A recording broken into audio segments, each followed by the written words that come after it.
Welcome to Checking In, a Lodging DEI chat. I am Orrin Stewart, your studio host. We have a great episode in store for you tonight. Stay tuned. We'll be right back.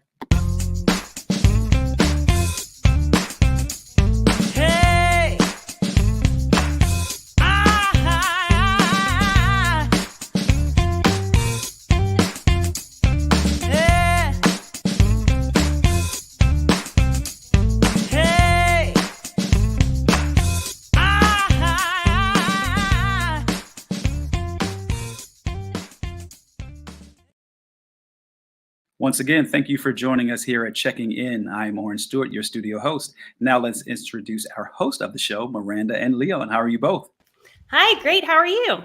Doing well. Good to see you guys. Hey, Orrin, it's good to see you. Miranda, how's it going? Going great. Happy first day of Pride Month. Yes, right indeed. on. Indeed, Summer, it is. The summer is here. It's, All right. Yes, and you all have a great show. Thank you. Right. Thank you. Thank you.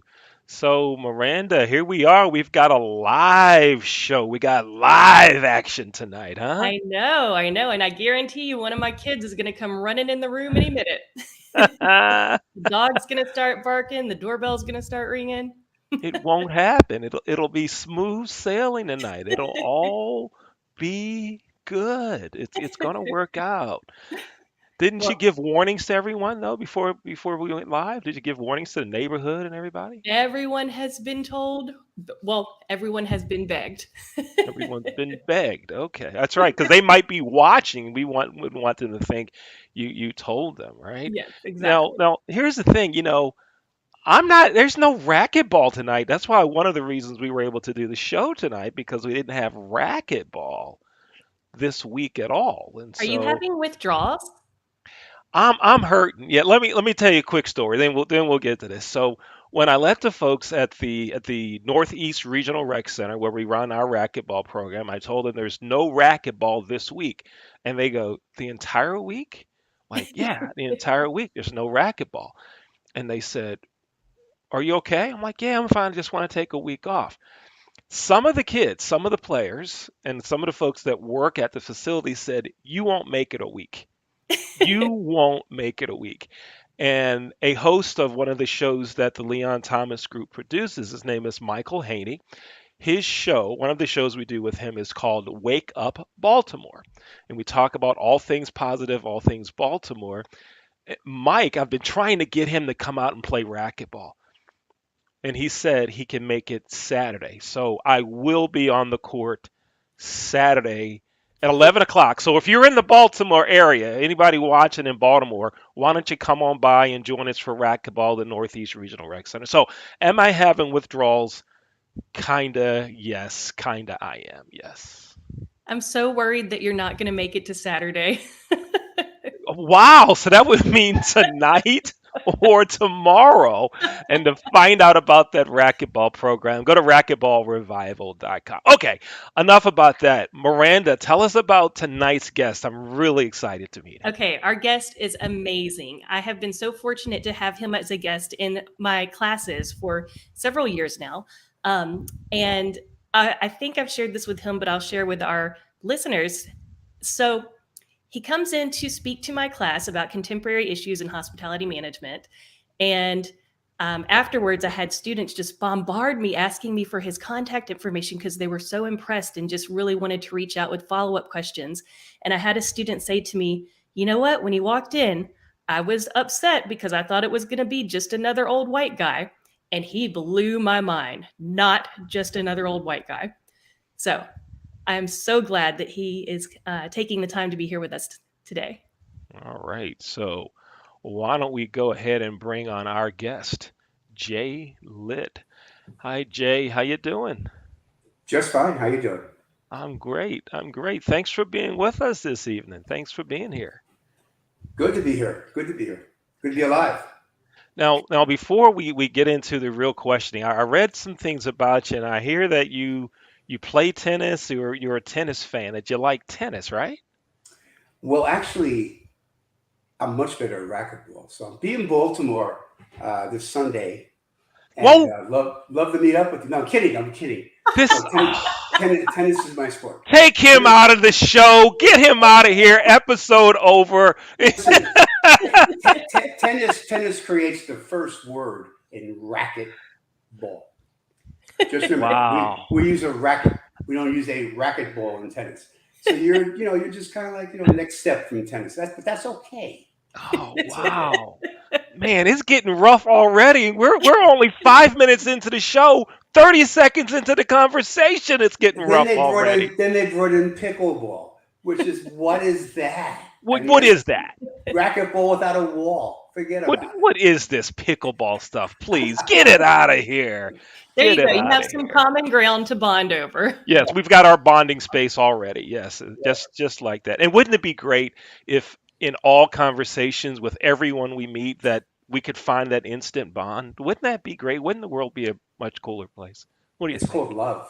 Yes. It's yes. true. It's Yeah. just a matter. The other day I was traveling to Atlanta, and I tried an experiment because I was reading a book about love. And one of the things they said was, try smiling at people you don't know. And so I started doing that. And the people looked at me, they were looking at me with a sour look, and I smiled. And by God, they smiled back. So I just went through the whole day counting how many smiles I could create. And I lost count. Yeah. So there you go. There you go. Nice. I Very nice. like it. I like it. I like it. Go ahead, Miranda. I'll Thank step you. back. So I'm sure that many of our listeners are familiar with you and your awesome work that you've done throughout your very rich career.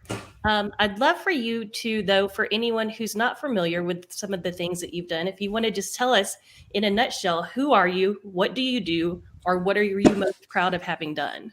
I got to show you this. Can you see that? Yep. Okay. That's part of my journey. That was the valedictorian graduation speech at Florida International University. First graduation 50 years ago, 51 years ago. So my background is basically a person that comes from Queens, New York. I graduated with a degree in sociology and religion. I entered the U.S. Peace Corps, where I planted rice for 2.5 years in the jungles of Aklan, Kalibo, Panay Island, and started my career as a busboy dishwasher at the Fontainebleau Hotel.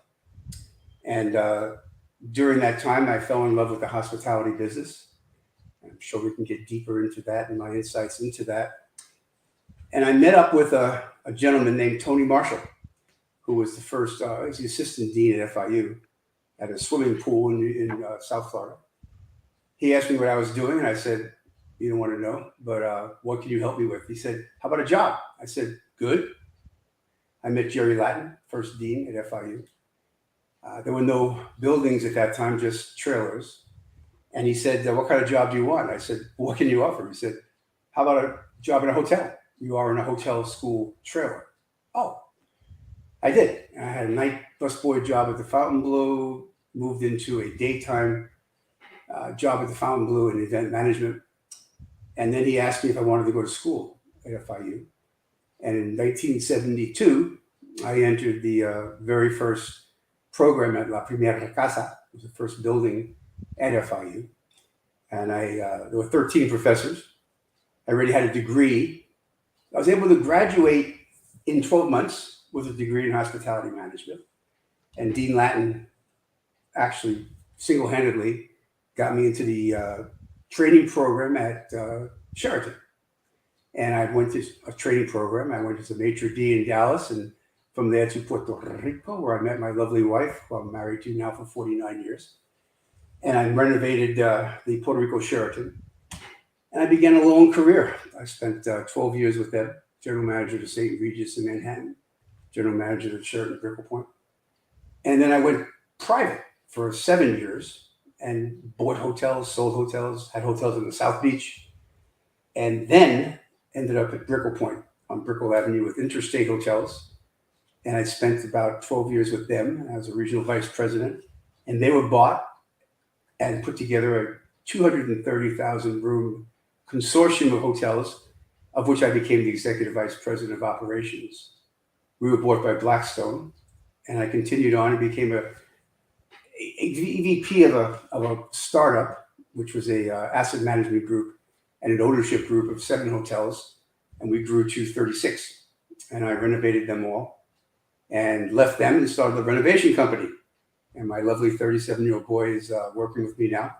We have 18 projects going on, $80 million going on. And to give you an idea of where I am in my life, one of the senior executives at Marriott asked me yesterday, "Why aren't you retired?" And I said to them, "I am." And they said, "How can you be retired if you're working so hard?" I said, retirement is a fungible word.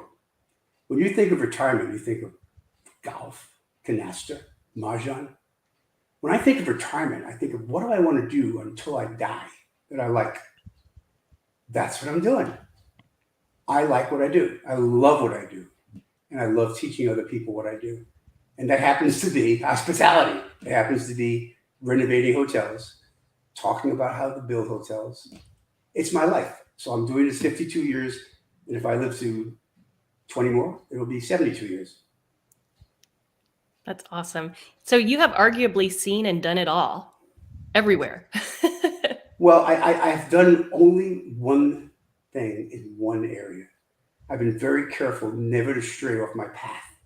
And as I get older, my path becomes clearer and clearer and clearer. And don't get me into psychic areas because I'll take the rest of the interview. I found myself at my age truly understanding who I am and what I want to do more than ever in my life. It slowed me down dramatically.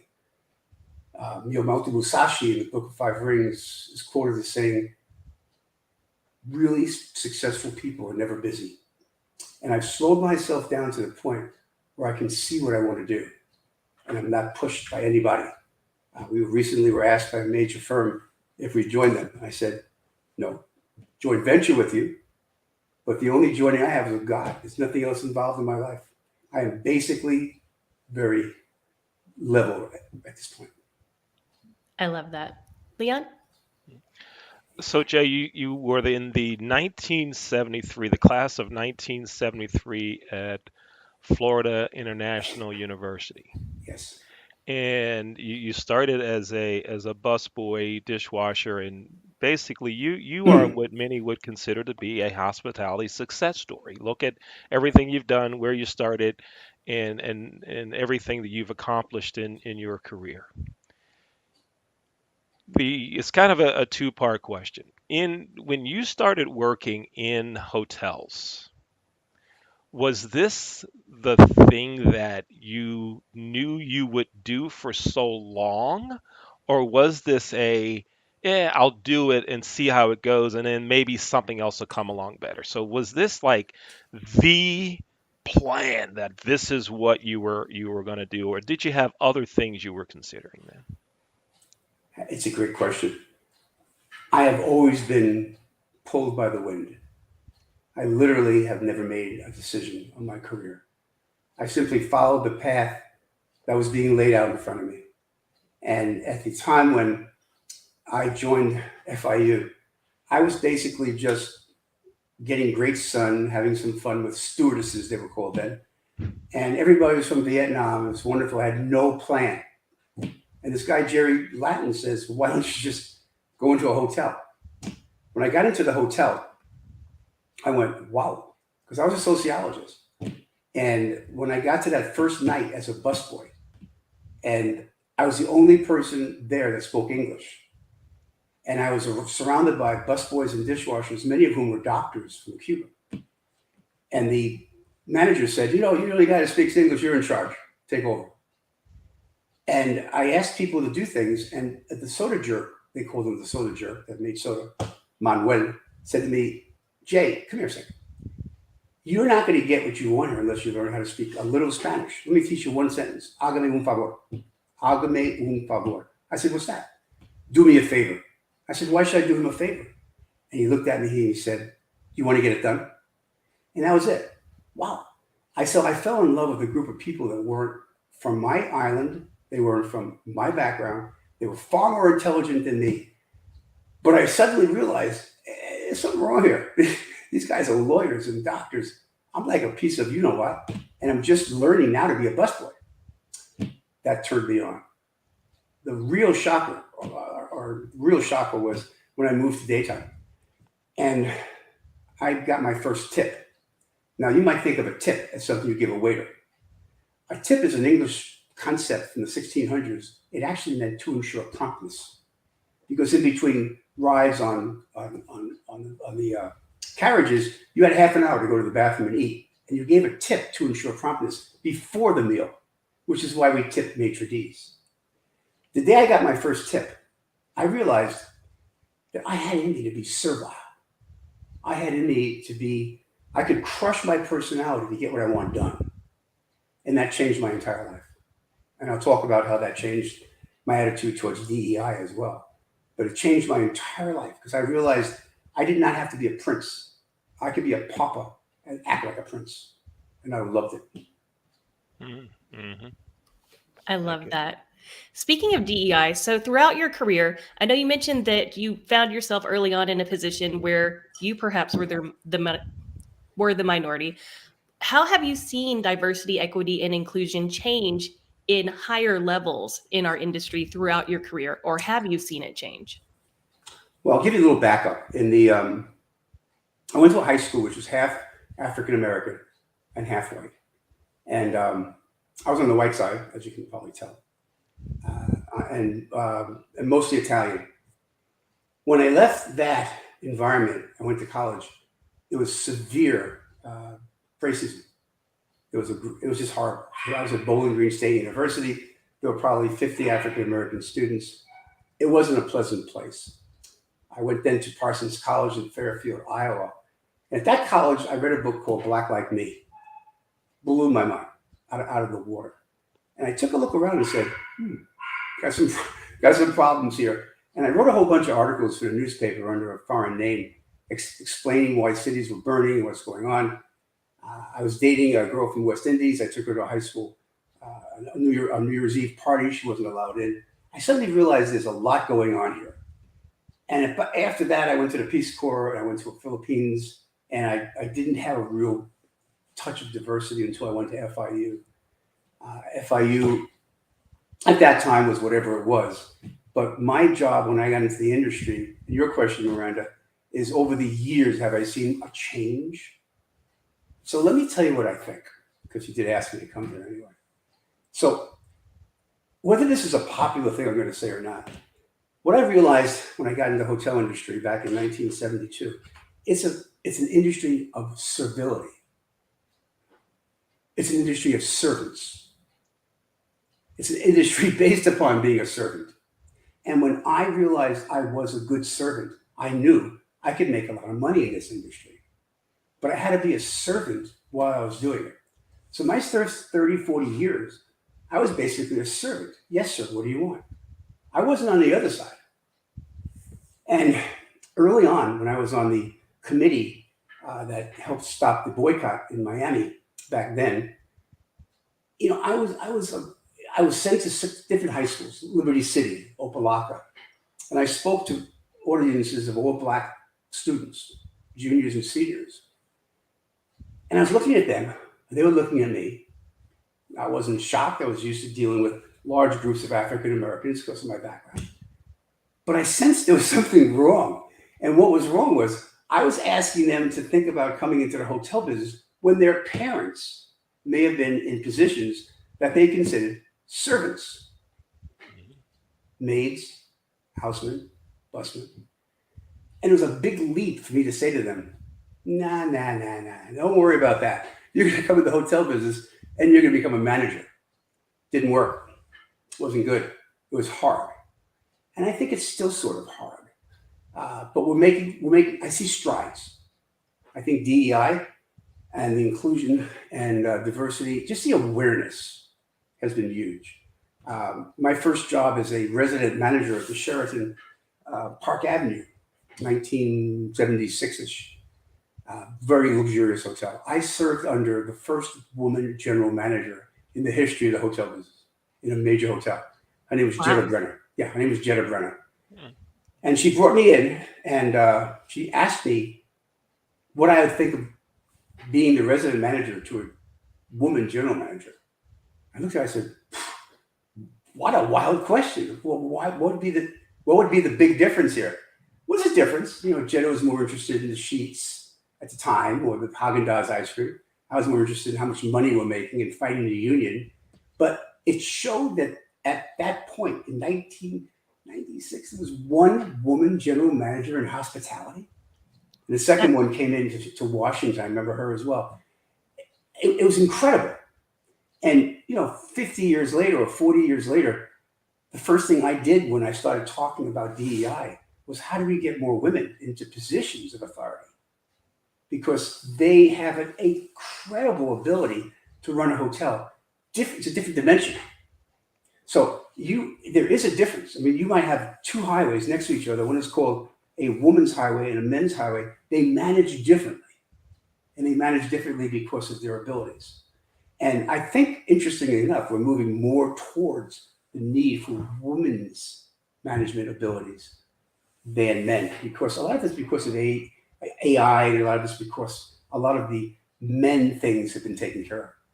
Now we're talking about what is left, what is for the women's side of it, to make this a more holistic industry, a softer industry, an industry with less people that are managing. So there's a great opportunity in the future, as I said in your class a couple of times, Miranda, to go from event management to ownership management, to focus on getting women into positions where they are controlling the future of the industry more so than men. And at some point, those two pathways will cross. When is that? Probably won't see it me, but who knows? It's moving in that direction. Awesome. That's wild. So what year did you say you worked for the first female general manager? Did I hear that correctly? Yeah, 66. Wow. 96, 96. I tell you, it's terrible. My mind is freaking out. No, it's actually about 76. Because 79, I became general manager of St. Regis. So it was 1976. And that was the first GM of a major corporate hotel. Wow. That's wild. Go ahead, Leon. Wow. Yeah, it's crazy. Man. Yeah. So, let me ask you this. So when you approached that group of African Americans and asking them to come to work in the hotel business, and you mentioned that their parents were maids and busboys and so forth. At that time, were there still some hotels that did not allow blacks to stay in those properties? At that time, yes. Mm-hmm. So I'll give you a quick story. I became the general manager of Sheraton Bal Harbor. That was 1983. Bal Harbor, Florida. You all know it? I've been there. Bal Harbor, Florida has a shopping center which is called the most expensive shopping center in the world. So the story is I get the general manager's job. It was a dream for me. I dreamt of this story, dreamt of this place. The big honor, #1 resort hotel for Sheraton worldwide. And we moved into the 8th floor, my wife and I, and my two dogs, Baron and Duffy. And we were dreaming, we had limousine, blah, blah, blah. And I started finding out stuff about Bal Harbor I didn't know. So have you ever heard of Arthur Linkletter? Oh, yeah, Arthur Linkletter. Yeah, he owned a hotel called the Ivanhoe. And there was a sign at his front desk that said, no Jews, dogs, or the N-word. Right there, front desk. Wow. Bal Harbor. There were two sides of Bal Harbor. There was the condominiums on the ocean, and then there were homes next to the shops. You may not believe this, but in the deeds of the homes, it said no Jews could live there. Really? In the deeds. Yeah, wow. Really. 83, in the deeds. In so 83. 83. 83. So one day, my secretary comes in and goes, Mr. Litt, there's a madman out here. He's all dressed in black. I said, well, send him in. I love madmen. In comes this madman. He was actually a Hasidic rabbi.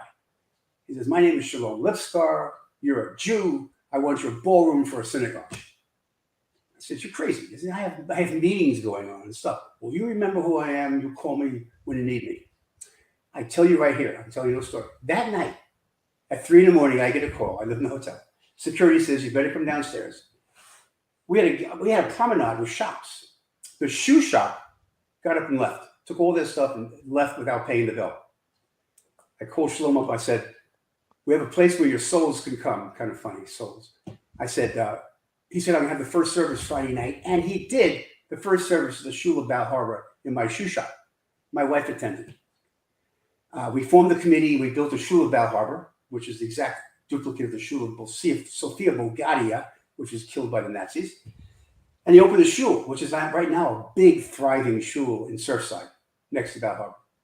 He was the first resident of the homes of Bal Harbor. He forced his way in somehow. Now Bal Harbor is a semi-Orthodox community. So these things happen. But yeah, in 1983, absolutely. And it wasn't just that. It was, racism was alive and well in 83. And it was alive and well in hotels. There weren't hotels that said you couldn't come here. But if you went to big resorts, you didn't see a lot of African Americans. It just wasn't that way yet. And the hotel business, as you may or may not know, we have about 4 or 5 distinctive departments in our hotels. Housekeeping, food and beverage, engineering, blah, blah, blah. Each one is typically staffed by different groups of people. And always had been housekeeping was African American. Mm-hmm. And the restaurants became Latin. And the housekeeping changed. It went from African American to Latin. Now it's Haitian. All these areas change as time goes by. But racism is not new. Racism is old. Always been there, always will. And it's just a matter of our working through it in hospitality. And I have some ideas about how that works in hospitality that we can discuss as well. That was actually going to be my next question. You have seen monumental change. What do you think we need to do right now, today, to continue to push the needle? Dignity. You need to give people dignity. It's great to say DEI, but that first word should say dignity. When you have a group of people, 35 women or men, who are attending to guest rooms, they're forced to wear a uniform, which immediately indicates that they are maid, even though we changed the name to room attendant. The question is, what can we do in our industry to give these people dignity and raise that job to the same job as a bank teller? It's not impossible, but it takes time. It means when I go to a hotel, I own hotels, and right now I'm renovating 20. I walk in there and I say, they say, what do you want to see, our guest rooms? No, I want to see your employee cafeteria. It will tell me who they are. It will tell me what their integrity is like. We have the right in our hotels to take positions which have been historically at the bottom of the rung. They're always going to be that way, but raise them up in dignity to where they are at the same level as a bank teller or a person that works at Saks Fifth Avenue. And how do you do that? Well, you first have to accept the fact that it's a problem. That's tough. If you can get someone to accept that, well, then you raise the level of the cafeteria. You change their uniforms so they're incredibly interesting and better. You make sure their locker rooms are who you are. I don't think you've been through many hotel locker rooms, but it's terrible. So if I am not forced, but if I get a job at the lowest pay possible, except maybe in New York City, but I'm at the low rung of the building, and I'm making up rooms. I'm cleaning up vomit. I'm cleaning bathrooms. And that night you go home. There's your family. Hi, Mom. How was your day? Well, how was your day, Mom?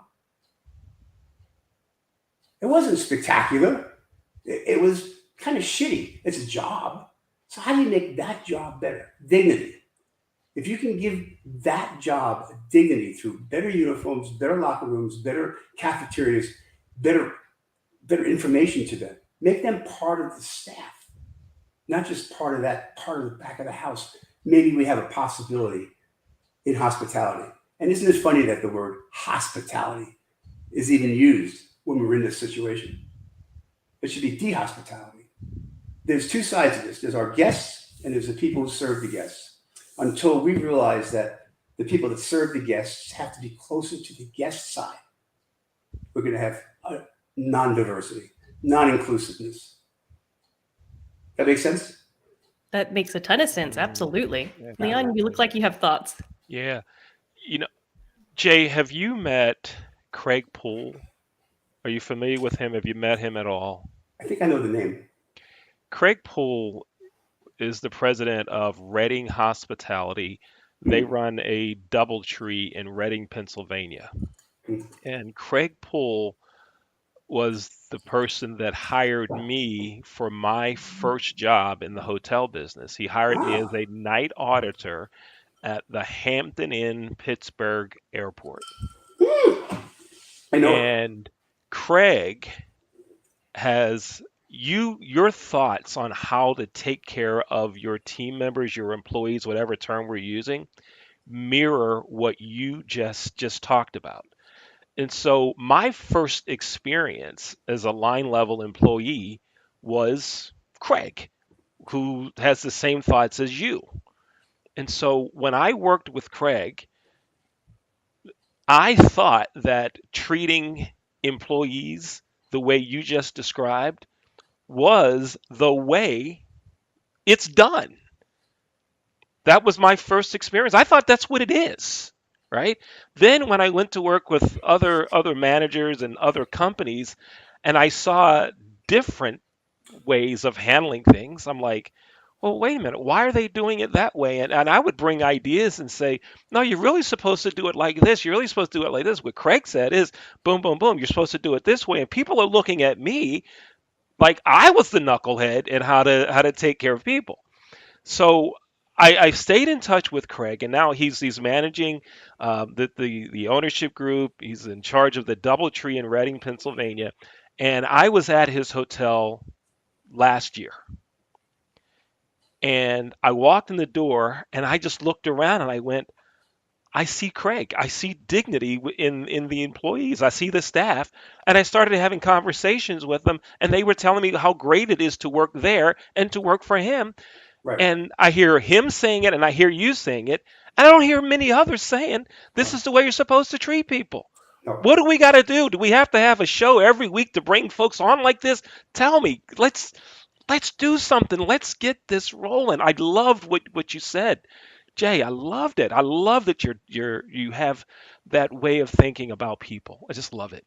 I'm taking over a hotel in Peachtree Corners, Atlanta. I'm going to renovate it. It's a Marriott, 222 rooms. And it's a significant deal. It's like $6 to $8 million. And I make a lot of money. I'm not going to lie. I like money, but I like doing what I do. And I went to that hotel, and the employees were amazing. I could feel their love. But you ask a very interesting question. And that question is almost a very deep understanding about why people buy hotels. So I'm going to tell you why people buy hotels. It's not because they like hotels. They like cash, C-A-S-H. 95% of the people that own hotels are not hotel business people. They're people that love cash. Hotels make cash. And to make the cash, guess what? You got to hold them for 5 years, 3 to 5 years. So think about this. Think if you're an employee in a hotel, and every 3 to 5 years, everyone you know goes away. All the management goes away, owners go away, and you're sitting there going, when do I go away?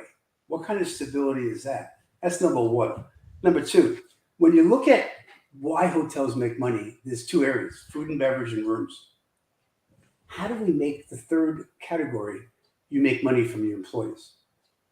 How do you measure that? How do you measure whether a hotel gets return guests because of their employees? And what's that worth in money? I'm not saying I know how to do that. I'm saying it can be done if that's your plan. If your plan is to say, we have good employees, people are going to come back. It happens in restaurants. I love that restaurant, man. The waiters and waitresses are great. They say that. And all these airlines, all these people have these percentages of guest complaints and all that. But what do they do to their employees? Do they prove to the owners of these businesses that by having amazing employees, you have more business? They think by putting in a swimming pool, they think by putting in a restaurant, that's going to make guests come back. No. Guests come back because they're happy. I always ask people, especially what I do for a living. What are the top 3 reasons people go to a hotel? Miranda, can you tell me the top 3 reasons? You probably heard this in my speech 4 times. Oh my gosh, I feel like I'm so on the spot now. I've never had more anxiety. Okay, I'll tell you. And I'm glad he asked you first and not me. I can give you my top reasons. So the top reasons people go to hotels, they're beautiful, blah, blah, blah. The real census of why people go to hotels is cleanliness, location, and price. I want to add one more. I want to add humans. I want people to say, I want to go back to that hotel because the people in that hotel were amazing. That has a quality in it. You can actually monetize it. So if you monetize a level of 1 to 5, the 5th level of hospitality and great employees would be worth $20 a night. Huh? And you have a hotel that has 30,000 room nights, it's worth $600,000 to have great employees. If you could convince the industry that great employees monetized would bring people to your hotel, which brings people to your bottom line, then you begin to respect them employees. Then instead of being careful not to have dirty couches, you'd be careful not to have dirty uniforms. You would provide a position where people can be respectful. They can walk in and say, I'm a housekeeper, love this place, and I make the best beds in town. They don't say that from a servility. They say it from a pride standpoint. It's what I do. There's nothing wrong with being a housekeeper. No, it's like being a nurse or a nurse practitioner. Or when I go into the hospital, it's like, are you a nurse? No, I'm a 3rd nurse or 2nd nurse. Or I'm a house nurse. They're not upset or embarrassed about it. They're part of the staff. They're wearing a uniform that displays the fact that they're a professional. Can we make housekeepers professionals? Why not? Why can't we? Why can't we elevate them to the same level as any other employee? And more than that, I love the monetization side. If we could find some smart people in the hotel industry, they monetize occupancy, they monetize average rate, they amortize all sorts of things. They even try to amortize design. This hotel does better because of its design. If you have a hotel, sir, that is unbelievable with staff, you will make more money. You will have more returns. Monetize it, get it out in the open, start a flame in the hotel industry. That employees make money for you. And you may be able to turn this crazy industry around. Because it's not getting easier. I've spoken to this point in Miranda's costs. When I got in the hotel business, there were 35 managers in the hotel. Today there's 19. And I tell Dean Chang in San Michelangelo, hey, I don't want to sound apocalyptic or biblical, but the end is near. We're just going to not have a lot of managers. Wait a second, who's left? The employees, the staff. So we're getting rid of the managers, but you can't get rid of the housekeepers.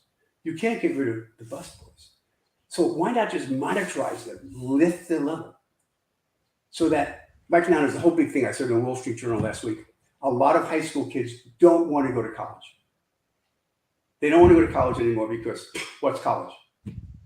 They want to become maybe a carpenter or a plumber, or they want to have a trade. Well, why wouldn't the hospitality trade be just as good as a carpenter? If that person is as valuable as a carpenter or an electrician or a plumber, housekeeper. Think about making the housekeeper at the same level as a plumber. He does 15 rooms a day. Those 15 rooms occupied at $100. They're taking care of $1,500 of cash a day, $9,000 of cash a week. The housekeeper is in charge of $9,000 of cash. If she leaves a dirty sheet, if she doesn't clean the room correctly, she inhibits that $9,000. We need to recognize that, recognize their value. So basically, recognizing the value of hospitality employees is key and critical to DEI. And I will tell you, from my perspective, disappointed in what DEI is, because it's becoming very structural. It's not attacking the sickness. It's not attacking directly at what's the problem. I'm talking about directly at what's the problem. I'm a solver. I'm not a process person. I don't like process people.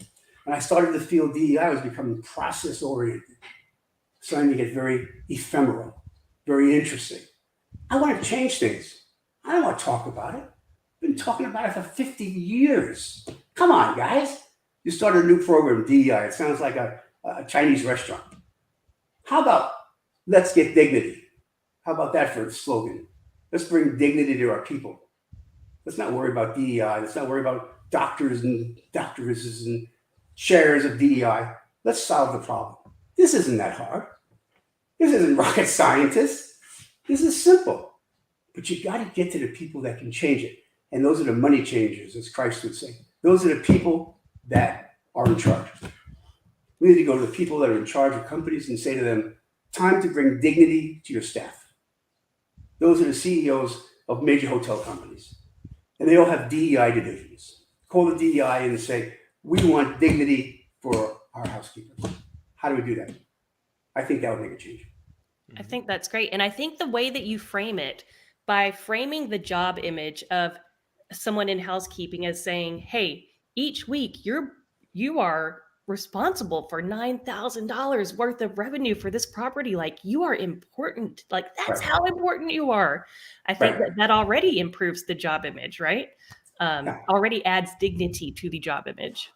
Right. The front desk clerk checks him in, checks him out, never sees him again. The housekeeper sees him every day. The salesperson they see the wedding. They don't see the wedding people every day.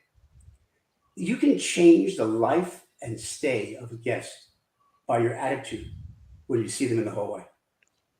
When they turn and say, hi, good morning, boom, immediately you go, wow. When they leave that toilet paper with a little elephant or a little rhinoceros or a little tissue coming out, you know they cared for you in some way. They're not asking for anything. I leave a tip. I throw dollars on the bed when I leave. Most people don't. How do you get? They're really struggling to have dignity. Mm-hmm. They can go home and look at their children and say, I made the room. Mm-hmm. I did this really cute thing for the guest. But they don't know they're in charge of $9,000. And no one's told them that. Okay, New York City just raised that wage from $7 to $7.50. They're making $70,000 a year in New York. It's not so much the money. I swear to God, it can't be. These people I don't think they work for the money. I think they just desire a little bit of recognition. And some of the hotels do a good job. They have different days for different ethnicities, which is great. And complicating this is the ethnicity side, because typically housekeeping departments have different ethnicities, but in general, they either come from Haiti, Latin America, African America, or Islam. That's what we have right now. And there are 4 areas that you have to take care of. In a place like Minneapolis, which is probably 85-90% of the people are Somalian. What are they doing for that culture? What are they doing? I'm telling you, they're doing nothing. I'm renovating 10 hotels there. I see no evidence of their knowing they're from Somalia. We do a good job in some parts of this country with African American, with holidays that voice the African American holidays. We do things with Latins. I think these are all good. I think they're just kind of Band-Aids. I'm looking for a deep-seated difference of opinion at high levels of corporate life, where they recognize that their ground employees are the reason guests come to hotels, not because of design, People come back because they were treated well. And that treatment begins at a line employee. When you realize that, it's not the front desk clerk, it's not the general manager, it's not the salesperson. It's the maid. Takes care of the room where you sleep. They make her stay. Isn't that incredible? Yeah. I can think of several times that the housekeeping staff have been what made or broke my stay. I was in San Diego for a conference several years ago, staying there in the hotel by myself. And I had a terrible, terrible case of food poisoning or a stomach bug or something. And so I could not leave the room. And when the housekeeping staff came to clean the room, I said, "Oh, you don't want to be in here. I'm super, super sick." So they said, "Okay, well, here's some extra towels." And she left, and she came back 30 minutes later with a carton of soup. And I hadn't asked her for anything. Boom. But Yeah, anytime I'm back in that area, that's where I'm going to stay. Could you imagine if you had an entire hotel thinking that way? Right? Wow. It's just like you're talking about with your gentleman in Reading. I was a general manager of the, well, actually, I ran a company called Wyndham, and we were in Pittsburgh. We lived in Upper St. Clair. Okay. I went to Yeah. college in Pittsburgh at Robert Morris. There you go. Yeah. We were in Upper St. Clair, where my daughter, as a half Puerto Rican, was a star. What are you? Puerto Rican Jew? Really interesting. But she became a cheerleader at Upper St. Clair High School.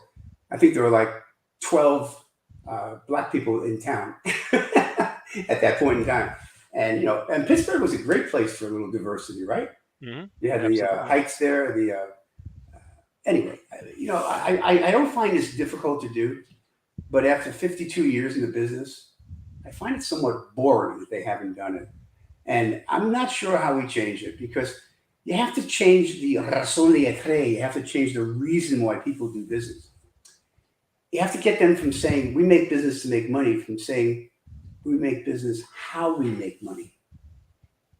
We have to change the thinking that people come to hotels because of design, from people come to hotels because of the people that are in the hotel. Mm-hmm. If we can do that, even 50% of it, it changes things. How do you do that? Well, you got to have one guy, two guys stand up.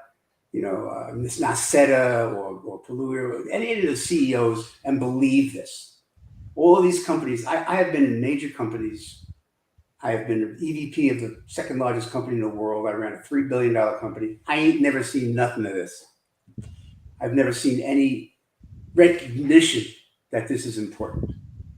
They hire people in positions that they used to call, well, it wasn't diversity. It was just the early positions of trying to show that they liked minorities. But those people didn't do anything to change it. They just made process. And they had meetings, and it was so cute to see. But now it's 30 years after, and we still don't have what we're looking for. Yeah. So I think it's doable. I think if we have chairs of diversity like we do at FIU, we have to change their focus from what they're doing to what they should be doing, I think. We have to be a little tough with the CEOs of these companies and explain that this country is over 50% minority. It's not going to get whiter. And we have to convince them in some way, shape, or form that the way to make money in their hotels is by having a dignified staff, period. If we do that, I think you'll see a change in their direction. And their direction change would be in creating programs that enforce uniforms, enforce locker rooms, but enforce the fact that their employees, if they are really great, will bring money to their properties. Hopefully some of those decision makers are listening right now, and they're being inspired by your pearls of wisdom that you're just dropping everywhere. Yes. Leon, do I have time for my signature question? Or would you like to go first? Let's see. Let's ask my signature question first, and then we'll go to yours. Okay. All right. So, Jay, you had me thinking early on in the show when you said, I'm coming to Baltimore on Sunday, we're going to play racquetball, but that's not going to happen. So let's kind of talk about a Baltimore-related question anyway. Have you ever had a Maryland crab cake? I have. Where did you have this Maryland crab cake? I had a hotel in Baltimore. Oh, you had a hotel in Baltimore. Where at? The Hilton. I opened up a Don Shula's restaurant. It was a big Hilton on the way up on the top of the hill. Yeah. It didn't do real well, but it was a big Hilton. And I put 2 Don Shula's restaurants in there, and I absolutely stuffed myself with Baltimore crab cakes. All right. So you've had crab cakes, Maryland crab cakes. So that means when you decide to come to Baltimore to play racquetball, I will treat you to a Maryland crab cake to eat here at the table, and I will give you some to take home as well. So thank you. I'm glad you had a Maryland crab cake. Here's how we got on that question. We were talking about crab cakes with a guest once, and they said they had a crab cake, a Maryland crab cake at a barbecue joint in Kansas City. I'm like, shut up. That's not a crab. That's not a Maryland crab cake. Leave me alone. So now it's become a part of the show to ask about the Maryland crab. And you passed. Check. Yes, you're in. You're in. I had another place. I'm trying to think of the hotel. It wasn't. What's the name? What's the city? It's near Baltimore. Gosh, Annapolis? it wasn't Annapolis. Towson? It was like south of DC. It was the second airport down there. Okay, so by But Dulles anyway, Airport. Uh-huh. Well, they had a lot of Maryland restaurants in it. I think it was outside of Baltimore. I get confused over these years. I love Baltimore. I love the harbor. Yeah. I was there, I think, a little earlier than even before they built the aquarium. Mm-hmm. And Baltimore, as you know, had some serious financial difficulties. All right. But it's coming back. The people are great.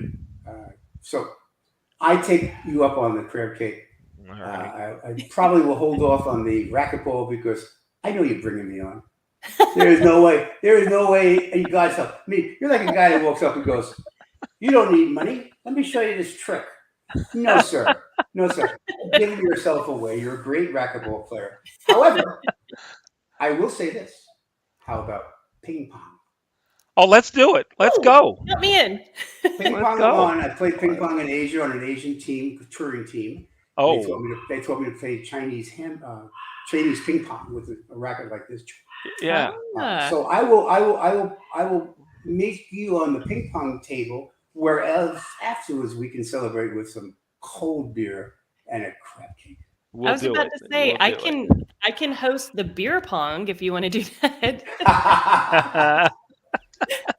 So, Jay, I want to wrap it up. Thank you so much for sharing your time with us this evening. I want to ask you what I ask all of our guests, and that is, if you could go back in time, what would you tell your 20-year-old self? And it can only be one thing. You're going to make it. Oh, I love that. You're going to make it. I can tell you, you hit the year. As you might have figured, I'm a 60s person. And I was a total mess in the 60s. But because of those things that made me a total mess, one day I was just standing in front of a mirror and I said, "You're going to make it." And that was it. And, just to make FIU more important, the only other person in my life that ever said I was going to make it was Tony Marshall. And when I wrote my speech for the valedictorian speech, he made me say it in front of him 100 times. And I said to him, "Well, Tony, I don't know if I believe what's in this speech because it's very, geez, you're going to make it." And he says, "Jay, you're going to make it." And all through my career until he died, he was always there saying, "You're going to make it," until the point I believed it. So you're going to make it. If people believe you're going to make it, you cannot not make it. That's it. Just like when you go on the court, you're going to win. I love that. I love like it. that so much. Thank you so much. Thank you guys for involving me. I appreciate it. Let's bring Oren back. Hey, Oren, how's it going? Doing well. What an amazing episode you all had this evening. I'll tell you something. Checking in is definitely where you want to tune in and get great information, great feedback that we always want to make sure that you can take with you and apply to life. Thank you for joining us here at Checking In, a Lodging DEI chat. I am your studio host, Oren Stewart. Have a great rest of your week. Take care.